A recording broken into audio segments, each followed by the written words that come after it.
So we're going to unpack this further. To chat a little bit more about the UK and Russia peace talks now, we're going to be joined by our correspondent Sherwin Bryce-Pease. Sherwin, a very good evening, South African time, of course, in the latest developments following the second round of talks.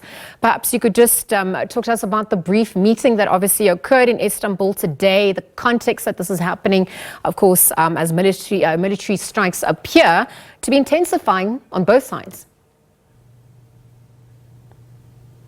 Well, a meeting we understand that lasted barely over 1 hour, Liesl, and not much progress on the larger intractable issues that have defined this multiple-year conflict now. We understand that the Russians gave the Ukrainian a memo outlining their pathway to a conversation about a ceasefire. We also understand that the Ukrainians gave the Russians a list seeking the return of some 400 children that were taken by Russian forces at the beginning of this war. They did, we understand, agree on a prisoner exchange. That has been happening from time to time. Dozens of Ukrainian soldiers exchanged for dozens of Russian soldiers. That might be in the hundreds and thousands now. We also understand that the Russian memo was laying out conditions for a ceasefire, which we understand now will be studied by the Ukrainian side. We understand from the Ukrainians that this could take some number of days, maybe more of a week to 10 days in terms of them understanding the granularity of what it is the Russians are seeking here. And of course, the big sticking point is that Ukraine now, for the longest time, backed by the United States, Liesl, has been seeking a 30-day ceasefire that would sort of engender an ability for the teams to meet around, the negotiating table and talk about how this process moves forward. We are now hearing from the Russians that they are looking for a 2 to 3 day ceasefire in certain areas of the front line. Of course, this would not be acceptable, certainly to what the United States has been pushing for here. But let me give you a sense of how the meetings on Ukraine in the UN Security Council played itself out on Thursday and Friday last week, just to give you a real sense of just how large the divide is between the two sides, despite the impetus that countries like the United States are seeking in terms of moving this process forward. Let's watch this clip. The United Nations position has been and remains principled in support of Ukraine's independence, sovereignty, and territorial integrity within its internationally recognized borders. We continue to call for peace in line with the UN Charter, international law, and relevant UN resolutions. Sensible forces in Ukraine, Russia, the new U.S. administration, and the countries of the global south are taking serious steps to ensure that military hostilities in Ukraine end and never resume. But a simple ceasefire is not enough to achieve this. We already once stood at this very crossroads in the context of the Minsk agreements, which were systematically violated by the West and Ukraine. To achieve a sustainable and lasting settlement of the Ukrainian crisis, we need to address its root causes. The Ukrainian president doesn't want to stop military hostilities because he fears losing his grip on power. Ukraine will never accept and recognize any part of its temporarily occupied territory as Russian. We will not tolerate interference in sovereign decisions, including our defense or alliances. There must be no appeasement of the aggressor. Such attempts only embolden future aggression. Russia is not signaling any genuine intention to stop its war. Therefore, we see no alternative but intensified international pressure, political, military, and economic.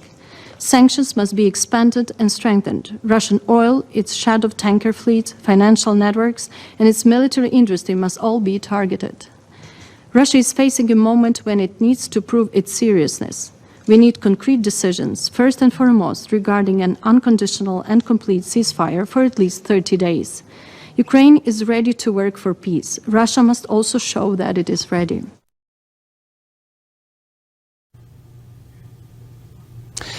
So just one example there, Liesl, of some of the intractable issues here, including the issue of territory that Russia has annexed in eastern parts of Ukraine, including the Crimea Peninsula. But you heard there from Rosemary Dicarlo, the Undersecretary General for Political and Peacebuilding Affairs, reaffirming what the United Nations position is based on UN General Assembly resolutions that have been passed by the organization. To reiterate, we continue to call for peace in line with the UN Charter, international law and relevant UN resolutions. And what that means is Ukraine's territorial integrity and sovereignty is sacrosanct. That must be respected. The question is, can the parties negotiate that come the face-to-face that one imagines will happen down the line here? Yeah, more questions and answers, especially in relation to those timelines. But even just given these recent developments, Sherwin, I mean, we're questioning whether there's been a response from Trump at large, given these recent developments. He was frustrated at some point about the pace that this is all unfolding. Yeah, and his timeline was that a peace would be achieved in Ukraine within days of his presidency. We're now 4 months in here, and one imagines building frustration. You heard him talk last week about, or last month certainly, that Putin had gone absolutely crazy, was a quote from the President of the United States, and that quote, he was playing with fire. Of course, Zelensky has made the case that given a lack of seriousness from Russia in terms of moving towards a direct peace negotiations, that the United States should impose more sanctions. He said that everything coming out of this is what Trump said about Zelensky, excuse me, everything coming out of his mouth causes problems. I don't like it and it better stop. So, he's an equal opportunist here in terms of criticizing both leaders. He's done so certainly more on the Ukrainian side than he has more recently on Russia's side here. But I do think there is a building frustration here from Donald Trump. I was scanning his social media looking for any reaction to the lack of progress in terms of the Istanbul meeting, and nothing as yet, but one imagines that he will be pronouncing himself on the way forward here, but has, by and large, been quite deferential to the Russians here, giving them a lot of runway and a lot of pathway to get to a point where they will talk directly. Now, we don't know all the details of what the Russians have given Ukraine in terms of the memo that they want to see implemented, but the Ukrainians will now take some time to analyze that. But of course, you're also seeing interventions by Recep Tayyip Erdogan, the president of Turkey, who has said on the record earlier today that he will be pushing for a leaders' meeting of Ukraine, of Russia and the United States. One doesn't have a timeline for that, but there is certainly an effort by the Turkish president to bring those leaders together, because there is a sentiment out there that without that meeting at the very highest level, we are not going to see the requisite progress so many people desire on this war.